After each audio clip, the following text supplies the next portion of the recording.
ಒಂದು ಸಣ್ಣ ಹಳ್ಳಿಯಲ್ಲಿ ರವಿ ಎಂಬ ಹುಡುಗನಿದ್ದ. ಅವನು ಬಡ ಕುಟುಂಬದವನು. ಅವನ ತಂದೆ ದಿನಗೂಲಿ ಕೆಲಸ ಮಾಡುತ್ತಿದ್ದರು. ತಾಯಿ ಮನೆಗಳಲ್ಲಿ ಕೆಲಸ ಮಾಡಿ ಮನೆಯ ಖರ್ಚು ಸಾಗಿಸುತ್ತಿದ್ದರು. ರವಿ ತುಂಬಾ ಬುದ್ಧಿವಂತನಾಗಿದ್ದ.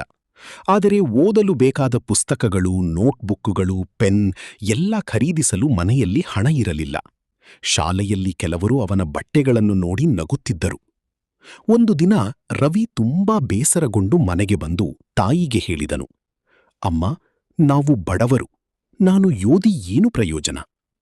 ತಾಯಿ ಮುದ್ದಾಗಿ ಅವನ ತಲೆಯ ಮೇಲೆ ಕೈಯಿಟ್ಟು ಹೇಳಿದರು, ಮಗನೇ, ಬಡತನ ಶಾಶ್ವತವಲ್ಲ, ವಿದ್ಯೆಯಿದ್ದರೆ ಜೀವನ ಬದಲಾಗುತ್ತದೆ.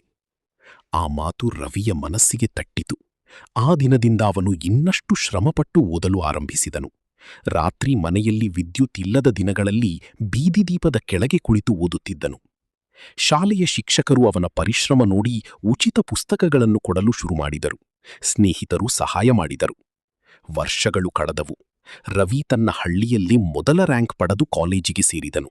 ನಂತರ ಸರ್ಕಾರಿ ಪರೀಕ್ಷೆ ಬರೆದು ದೊಡ್ಡ ಅಧಿಕಾರಿಯಾದನು. ಒಂದು ದಿನ ಅವನು ತನ್ನ ಹಳ್ಳಿಗೆ ಮರಳಿ ಬಂದು ಹೊಸ ಶಾಲೆ ಕಟ್ಟಿಸಿದನು. ಬಡ ಮಕ್ಕಳಿಗೆ ಉಚಿತ ಪುಸ್ತಕಗಳು, ಉಚಿತ ಶಿಕ್ಷಣ ವ್ಯವಸ್ಥೆ ಮಾಡಿಸಿದನು. ಅವನನ್ನು ನೋಡಿ ಹಳ್ಳಿಯವರು ಹೆಮ್ಮೆಪಟ್ಟರು. ತಾಯಿ ಕಣ್ಣೀರು ಹಾಕಿ ಹೇಳಿದರು, ನಿನ್ನ ಪರಿಶ್ರಮವೇ ನಮ್ಮ ಮನೆಯ ಬೆಳಕು. ರವಿ ನಗುತ್ತಾ ಹೇಳಿದನು, ಅಮ್ಮ, ನಿಮ್ಮ ಮಾತೇ ನನ್ನ ಯಶಸ್ಸಿಗೆ ಕಾರಣ. ಬಡತನ ಅಥವಾ ಕಷ್ಟ ಯಶಸ್ಸಿಗೆ ಅಡ್ಡಿಯಲ್ಲ.